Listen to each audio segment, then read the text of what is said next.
삼성전자 회사는 펄펄 나는데 왜 내 계좌만 잠잠할까요? 사실 돈은 엉뚱한 곳에서 더 크게 벌리고 있었습니다. 자, 안녕하십니까. 요즘 삼성전자 들고 계신 분들 답함 한 번쯤 느끼셨을 거예요. 뉴스에서는 삼성이 사상 최대 실적이다, 시총 얼마다, 연일 잘 나간다고 하는데 정작 내 계좌를 열어보면 그만큼 신나질 않아요. 회사는 분명히 좋아지고 있는데 왜 내 주식은 이렇게 더디게 느껴질까? 혹시 나만 못 따라가고 있는 건가? 이런 생각까지 드시죠. 특히 오랫동안 삼성전자를 묵묵히 들고 오신 분들일수록 이 답답함이 더 크실 거예요. 남들 좋다는 다른 종목은 펄펄 나는 것 같은데 내 삼성전자만 제자리 걸음하는 것 같고요. 괜히 나만 미련하게 들고 있나, 이런 마음까지 들 때가 있잖아요. 그 마음 제가 충분히 압니다. 그런데 오늘은 그 답답함을 좀 다른 각도에서 풀어드리려고 해요. 다들 HBM이다, 메모리 호황이다, 그 얘기만 반복하잖아요. 그건 이미 다 아는 얘기고요. 오늘 제가 보여드릴 건 사람들이 잘 안 보는 곳에서 삼성의 돈이 어떻게 흘러가고 있는지 그 숨은 줄기 3가지입니다. 이걸 보시면 왜 지금 조급해할 필요가 없는지 감이 잡히실 거예요. 그리고 왜 묵묵히 들고 오신 그 선택이 틀리지 않았는지도요. 그럼 첫 번째부터 보겠습니다. 혹시 삼성물산이라는 회사 들어보셨어요? 삼성그룹의 사실상 지주회사 역할을 하는 곳인데 이 회사가 삼성전자 지분을 들고 있어요. 쉽게 말해 삼성전자가 오르면 그 지분 가치도 같이 불어나는 구조예요. 그런데 최근에 재미있는 일이 있었습니다. 한 증권사가 이 삼성물산의 목표 주가를 기존 37만원에서 무려 68만원으로 확 올려잡았어요. 거의 2배 가까이 높여 부른 겁니다. 이유가 뭘까요? 바로 삼성물산이 들고 있는 삼성전자를 비롯한 그 지분 가치가 크게 불어났기 때문이에요. 여기서 한 가지 더 짚고 갈 게 있어요. 이런 지주회사격인 곳들은 자기가 들고 있는 회사 주가가 오를 때 더 크게 평가받는 경향이 있습니다. 왜냐면 그동안 시장이 이런 회사들을 좀 박하게 봐왔거든요. 어차피 자회사 주식만 들고 있는 회사 아니냐 하면서 실제 가치보다 싸게 매겨왔던 거예요. 그런데 삼성전자가 본격적으로 재평가받기 시작하니까 그 할인됐던 부분까지 한꺼번에 풀리는 겁니다. 눌려있던 용수철이 펴지듯이 더 가파르게 오를 수 있다는 얘기죠. 자, 이게 우리한테 뭘 말해주냐면요, 삼성전자의 가치가 오르는 게 꼭 삼성전자 주가 하나로만 나타나는 게 아니라는 거예요. 그 가치를 나눠 들고 있는 다른 회사들로도 돈이 흘러가고 있다는 겁니다. 그러니까 내 삼성전자가 더디게 느껴진다고 해서 삼성의 가치가 안 오르는 게 아니에요. 오히려 그 가치는 여러 갈래로 퍼지면서 곳곳에서 재평가받고 있는 중인 거죠. 증권사가 한 회사의 목표가를 하루아침에 2배 가까이 올린다는 건 정말 보기 드문 일입니다. 그만큼 삼성이 들고 있는 자산의 가치를 시장이 새롭게 보기 시작했다는 신호예요. 여기서 통점 하나를 정확히 짚어드릴게요. 많은 분들이 삼성전자가 실적은 좋은데 왜 주가는 그만큼 안 오르나 하고 답답해 하시잖아요. 그 이유 중 하나가 외국인들이 한동안 삼성전자를 많이 팔았기 때문이에요. 회사가 나빠서가 아니라 그동안 너무 많이 사뒀던 걸 차익 실현하면서 기계적으로 덜어낸 거죠. 그 매물이 주가를 한동안 눌렀던 겁니다. 그런데 회사의 진짜 가치는 그 와중에도 이렇게 다른 곳에서 재평가받고 있었어요. 주가라는 한 가지 숫자에만 매여 있으면 안 보이는 더 큰 그림이 따로 돌아가고 있었던 겁니다. 자, 그럼 삼성은 자기가 준 자산 가치만 올라가고 있을까요? 아닙니다. 본업에서도 조용히 체질이 바뀌고 있어요. 두 번째는 삼성 스마트폰 안에 들어가는 두뇌칩 얘기예요. 스마트폰에는 사람으로 치면 머리에 해당하는 핵심 두뇌칩이 하나 들어갑니다. 그동안 삼성은 이 두뇌칩을 상당 부분 미국의 퀄컴이라는 회사한테서 사다 썼어요. 비싼 값을 주고요. 그런데 이게 삼성한테는 늘 아픈 곳이었습니다. 내 폰에 들어가는 제일 비싼 부품을 남한테 돈 주고 사와야 했으니까요. 요즘처럼 반도체 값이 오르는 시기엔 이 부담이 더 커지고요. 사실 요즘 삼성 스마트폰이 예전만큼 못 번다는 얘기가 나오는데 그 진짜 이유가 여기 있어요. 스마트폰 원가의 상당 부분이 메모리하고 이런 두뇌칩 같은 반도체 값이거든요. 그런데 그 반도체 값이 요즘 쭉쭉 오르니까 폰 한 대 만드는 비용이 올라가서 남는 게 줄어든 거죠. 참 얄궂은 게 삼성 반도체가 잘 벌수록 삼성 스마트폰은 비용이 늘어나는 구조예요. 자, 그런데 여기서 반전이 일어났어요. 삼성이 직접 만든 두뇌칩 엑시노스라고 하는데요. 이 최신 칩이 성능 시험에서 그동안 사다 쓰던 퀄컴 칩을 앞질러 버렸습니다. 남의 걸 사다 쓰던 회사가 자기가 만든 게 더 좋아진 거예요. 그래서 이번에 새로 나오는 갤럭시 플래그십 폰에 이 자체 칩을 다시 싣기로 했습니다. 이게 왜 중요하냐? 2가지로 좋아요. 하나는 비싼 칩을 남한테 안 사도 되니까 원가가 확 내려갑니다. 스마트폰에서 남는 게 많아지는 거죠. 또 하나는 이 칩을 만드는 게 바로 삼성의 반도체 공장이거든요. 그러니까 칩을 직접 만들수록 삼성 파운드리 공장도 같이 돌아가면서 일감이 쌓이는 거예요. 한 번의 변화로 스마트폰하고 반도체 두 군데가 동시에 좋아지는 셈입니다. 이게 바로 종합전자회사만이 가질 수 있는 힘이에요. 생각해보세요. 스마트폰만 만드는 만드는 회사는 칩값이 오르면 그냥 당하는 수밖에 없어요. 반도체만 만드는 회사는 그 칩을 써줄 자기 물건이 없고요. 그런데 삼성은 칩도 만들고 폰도 만드니까 한 지붕 안에서 서로 채워주는 거예요. 이쪽에서 비싸지면 저쪽에서 벌고 그 칩을 자기 폰에 넣어 또 아끼고요. 바깥에서 보면 그냥 큰 회사 같지만 안을 들여다보면 이렇게 톱니바퀴가 맞물려 돌아갑니다. 자, 그러면 삼성은 자기 물건에서만 돈을 벌까요? 아닙니다. 경쟁자라고 알려진 그 회사한테서도 돈을 받아내고 있어요.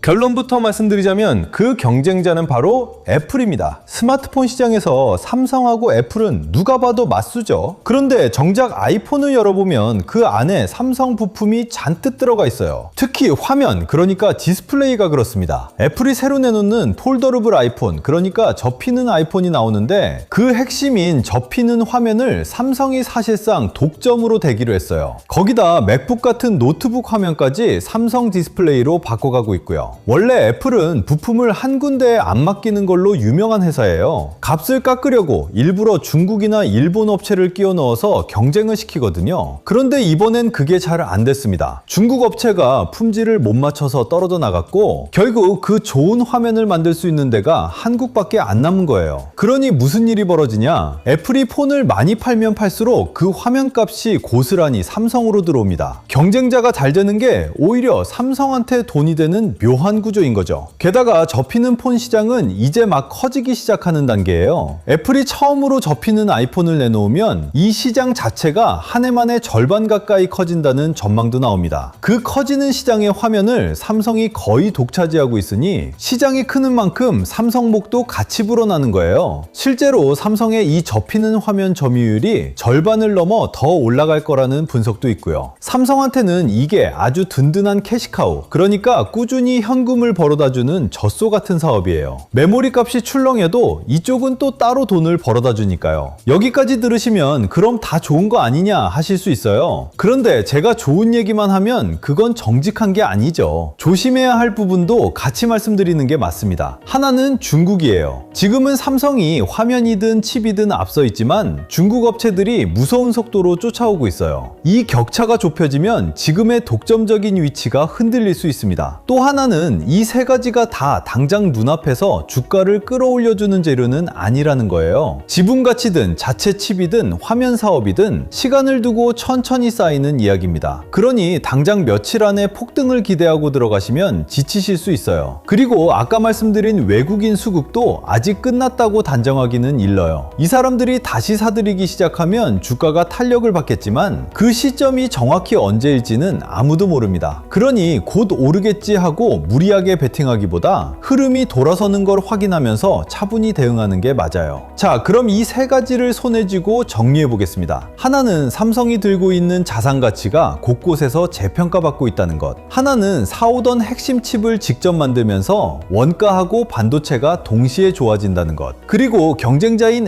애플한테서까지 화면 값으로 꼬박꼬박 돈을 받아낸다는 것. 이 셋을 한 줄로 꿰면 답이 나와요. 삼성의 돈줄은 메모리 하나가 아니라 우리가 잘 안 보던 여러 갈래로 단단하게 퍼져 있다는 겁니다. 그러니 내 삼성전자가 며칠 더지게 간다고 조급해서 던질 이유가 없어요. 회사의 진짜 가치는 눈에 안 띄는 곳에서 차곡차곡 두꺼워지고 있으니까요. 그럼 이런 종목은 어떻게 들고 가야 할까요? 이건 매수를 권하는 게 아니라 한 가지 관점으로 말씀드리는 거예요. 이렇게 가치가 여러 갈래로 천천히 쌓이는 종목은 며칠 단위로 사고 팔며 수익을 노리는 자리가 아니에요. 오히려 출렁일 때마다 마음만 다칩니다. 이런 종목일수록 흔들릴 때 한 번에 다 정리하기보다 길게 보고 견디는 쪽이 맞아요. 대신 새로 담으실 생각이라면 한 번에 몰아넣지 마시고요. 지금처럼 시장이 출렁이는 구간에서는 빠질 때마다 조금씩 나눠 담는 게 마음 편한 방법입니다. 어차피 천천히 두꺼워지는 가치라면 굳이 비싼 자리에서 서두를 이유가 없으니까요. 그래서 중요한 건 며칠의 출렁임이 아니라 내가 무엇을 기준으로 들고 가느냐예요. 이게 사실 오늘 진짜 하고 싶은 얘기의 입구입니다. 자, 그런데 여기까지 들으시고 이런 생각 드는 분 계실 거예요. 좋은 얘기인 건 알겠는데 안다고 뭐가 달라지나 하고요. 솔직히 맞는 말씀입니다. 우리 개인 투자자가 진짜 무너지는 곳은 정보를 몰라서가 아니에요. 다 알면서도 막상 사고 팔아야 하는 그 순간에 무너지는 겁니다. 생각해보세요. 주가가 쭉쭉 빠질 때 머리로는 버텨야지 하면서도 손가락은 이미 매도 버튼을 누르고 있죠. 반대로 한참 오를 때는 조금 조금만 더 하다가 결국 꼭대기에서 물려요. 정보가 부족해서가 아닙니다. 그 결정의 순간에 마음이 흔들려서 매번 거꾸로 가는 거예요. 큰 손들은 왜 안 그럴까요? 그들은 이럴 땐 이렇게 한다는 자기만의 기준이 정해져 있거든요. 감정으로 결정하지 않고 미리 정해둔 기준대로 움직입니다. 우리한테 없는 건 정보가 아니라 바로 그 흔들리지 않는 기준인 겁니다. 한번 솔직하게 돌아보세요. 지난번에 손해보고 판 그 종목, 사실은 정보가 없어서 판 게 아니잖아요. 무서워서 더 떨어질까 겁이 나서 던진 거죠. 그리고 며칠 뒤에 다시 오르는 걸 보면서 속이 쓰렸을 겁니다. 이게 우리 모두가 겪는 일이에요. 머리는 아는데 손이 말을 안 듣는 바로 그 순간이 문제인 거죠. 그런데 여기서 중요한 게 하나 있어요. 그 흔들리지 않는 기준이라는 게 남의 걸 그대로 가져다 쓰면 소용이 없습니다. 왜냐하면 사람마다 처한 상황이 다르거든요. 그 중에서도 가장 크게 갈리는 게 바로 가진 돈의 크기예요. 이게 무슨 말이냐면요. 똑같이 주가가 10% 빠져도 100만 원 넣은 사람하고 1억 넣은 사람이 느끼는 무게가 완전히 다르잖아요. 한쪽은 10만 원이고 한쪽은 1000만 원이에요. 같은 하락인데 견뎌야 하는 압박이 천지 차이죠. 이러니 똑같은 기준으로 버티라고 하면 한쪽은 견디질 못합니다. 그러니 이럴 땐 이렇게 한다는 기준도 가진 돈에 따라 완전히 달라야 합니다. 적은 돈으로 시작하는 분은 무엇보다 크게 잃지 않는 게 첫째예요. 한번 무너지면 다시 일어서기가 너무 힘드니까요. 반대로 큰 돈을 굴리는 분은 한 곳에 몰지 않고 여러 갈래로 나눠서 흔들림을 견디는 게 핵심이고요. 이걸 무시하고 모두에게 똑같은 기준을 들이대면 누구한테는 너무 위험하고 누구한테는 너무 답답한 게 돼버려요.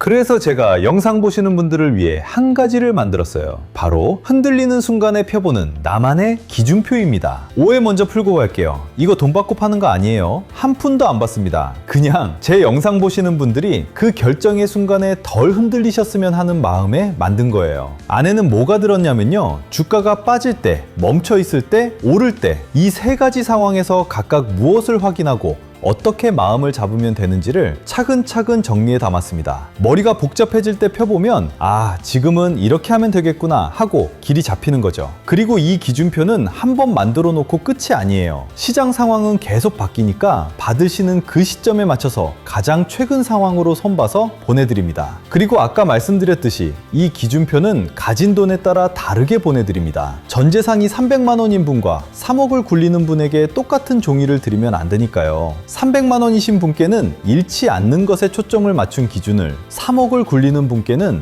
나눠서 지키며 키우는 기준을 드리는 시기예요. 그래서 투자금을 크게 5단계로 나눠서 본인 단계에 딱 맞는 기준표를 따로 챙겨드립니다. 남의 옷이 아니라 내 몸에 맞는 옷을 입으셔야 하니까요. 받는 방법은 정말 간단해요. 구독과 좋아요를 한 번씩 눌러주시고 댓글에 구독 완료 이렇게 4글자만 남겨주세요. 그리고 더보기란하고 댓글에 걸어둔 링크로 들어오셔서 짧은 양식 하나만 채워주시면 됩니다. 받으실 연락처하고 본인 투자금이 어느 정도인지 딱 그 2가지만 적어주시면 거기에 맞는 기준표로 보내드릴게요. 그리고 끝내기 전에 딱 하나만 더 흘려드리고 갈게요. 오늘 본론에선 시간이 없어 못 다룬 건데 요즘 제일 뜨거운 거라 그냥 넘기기가 아깝더라고요. 바로 로봇입니다. 사람처럼 2발로 걷고 손으로 일하는 로봇, 휴머노이드라고 하죠. 그런데 여기서 로봇이 뭐 새삼스럽나 하실 수 있어요. 중요한 건 이겁니다. 이제 로봇이 공상과학이 아니라 진짜로 공장하고 물류 현장에서 사람 일을 대신하기 시작했다는 거예요. 인공지능이 화면 속에만 있다가 드디어 몸을 입고 현실로 걸어 나온 겁니다. 이걸 어려운 말로 피지컬 인공지능이라고 부르는데 이름은 안 외우셔도 됩니다. 이게 왜 큰 판이냐? 한 글로벌 투자은행은 2035년이면 이 로봇 시장이 100조 원을 훌쩍 넘는 규모로 커진다고 봤어요. 매년 거의 40%씩 불어나는 속도고요. 그리고 이게 먼 미래 얘기가 아니에요. 당장 현대차는 2028년부터 미국 공장에 로봇을 투입하겠다고 했고 정부도 2029년이면 로봇을 한 해 1000대씩 만들겠다는 목표를 내놨어요. 길어야 2년, 3년 앞의 일이라는 겁니다. 게다가 우리 정부가 나라의 미래로 꼽은 새 기둥이 반도체하고 인공지능 데이터 센터 그리고 바로 이 로봇이에요. 자, 그런데 많은 많은 분들이 놓치는 게 있어요. 삼성이 이 판을 구경만 하고 있는 게 아니라는 겁니다. 삼성은 이미 우리나라 대표 로봇 회사인 레인보우 로보틱스를 조용히 사들였어요. 지분을 가장 많이 가진 최대 주주가 돼서 아예 자기 식구로 들인 거죠. 우리나라에서 처음으로 두 발로 걷는 로봇을 만들어낸 카이스트 연구진이 세운 회사입니다. 거기서 멈추지 않고 회사 안에 로봇만 파고드는 조직을 따로 차리고 그 두 발 로봇을 처음 만든 분을 직접 모셔와 그 조직을 맡겼어요. 그런데 여기서부터가 진짜 중요합니다. 저는 이 레인보우 로보틱스 하나만 보라고 말씀드리는 게 아니에요. 오히려 그 뒤를 보셔야 합니다. 생각해보세요. 로봇 한 대에는 수만 개의 정밀한 부품이 들어갑니다. 삼성이 완성품 로봇을 키우면 키울수록 그 안에 들어가는 부품을 대는 회사들이 더 크게, 더 먼저 돈을 법니다. 완성차가 잘 팔리면 부품 회사가 같이 크는 거랑 똑같은 이치예요. 그럼 로봇에서 어떤 부품이 중요하겠어요? 사람으로 치면 관절하고 근육에 해당하는 부분이 제일 중요하겠죠. 로봇 관절에서 힘을 정밀하게 조절해주는 감속기라는 게 있고 사람 근육처럼 움직임을 만들어내는 액추에이터라는 게 있어요. 이게 로봇 한 대에 수십, 수백 개씩 들어갑니다. 거기다 로봇이 힘을 느끼고 균형을 잡게 해주는, 그러니까 달걀을 안 깨고 지는 그 손끝 감각을 만드는 센서까지. 이런 부품들이 로봇의 진짜 알맹이인 거예요. 바로 이런 감속기나 액추에이터, 센서를 만드는 회사들이 로봇 시대의 진짜 숨은 수혜주입니다. 실제로 이 부품 회사들 중에는 삼성하고 레인보우에 납품한다는 소식만으로 주가가 크게 움직인 곳들이 있어요. 오해 마실 게, 이건 어디를 사라는 얘기가 절대 아닙니다. 다만 이런 회사들이 있다는 것, 그 방향성을 미리 알아두면 손해볼 게 없다는 거예요. 이 로봇 관련된 수혜가 어떤 게 있는지, 그리고 삼성전자의 앞으로의 미래, 그러니까 펀더멘털이 어떻게 흘러갈지 궁금하신 분들은 아까 말씀드린 더보기란하고 댓글에 걸어둔 링크를 클릭하셔서 양식만 작성해 주시면 거기에 맞는 자료를 보내드리겠습니다. 길게 말씀드렸지만 오늘 핵심은 딱 하나예요. 이 시장에서 끝까지 살아남는 사람은 가장 똑똑한 사람이 아닙니다. 결정의 순간에 가장 덜 흔들리는 사람이에요. 빠질 때 어떻게 하고 오를 때 어떻게 할지 그 기준 하나만 손에 쥐고 있으면 어떤 뉴스가 와도 휘청거리지 않습니다. 여러분은 어떻게 보세요? 오늘 얘기 중에서 삼성의 다음 먹거리로 가장 솔깃했던 게 뭐였는지 댓글로 남겨주세요. 여러분 생각이 궁금합니다. 다음 영상에서는 오늘 잠깐 흘린 삼성의 로봇 이야기, 그 속이 실제로 어디까지 와 있는지를 제대로 파헤쳐 보겠습니다. 끝까지 함께 해주셔서 감사합니다.